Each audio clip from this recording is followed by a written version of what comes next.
Office for the Coordination of Humanitarian Affairs is deeply concerned as intense fighting persists in North Darfur, West Darfur, Khartoum and other parts of Sudan. Now, despite ongoing appeals for the warring parties to reduce violence, protect civilians and allow humanitarian aid to reach those in need. Of course, Mama Dibaro has more of that in this report. The ongoing violence and insecurity in Sudan have led to a high number of civilian casualties, significant damage to infrastructure, and the displacement of over 7.4 million people seeking safety, alongside 3.8 million internally displaced individuals from previous conflicts. Sudan is currently experiencing the largest internal displacement crisis globally, particularly affecting over 3 million children. Speaking to the reporters, the UN spokesperson Farhan Haq expressed serious concerns as fighting continues to escalate in North Darfur and other regions of Sudan, despite ongoing calls for the parties involved to de-escalate.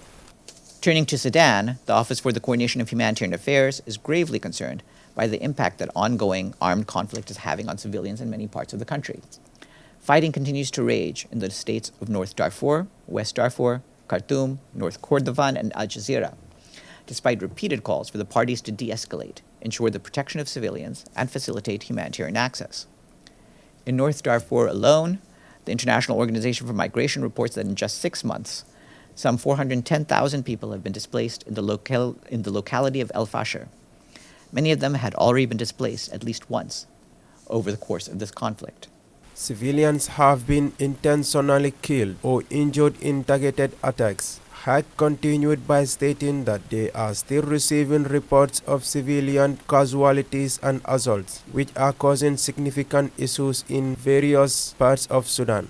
We continue to receive reports of civilian casualties and indiscriminate attacks impacting public infrastructure in residential areas, both in North Darfur and elsewhere, with many areas effectively cut off from humanitarian assistance. Once again, Ocha calls on the parties to stop the fighting and allow humanitarian organizations to reach people in need of assistance wherever they are. While the funding received in 2023 was modest compared to the immense needs, the humanitarian community worked hard to address urgent priorities, providing assistance to 5 million people. At the same time, the UN humanitarian partners and Sudanese health authorities are ramping up their response to the ongoing cholera outbreak. Since July, the outbreak has spread to 11 states, nearly 26,000 reported cases, and 722 reported deaths. Reporting for Eyeafrica News, I am Mamadi Barrow.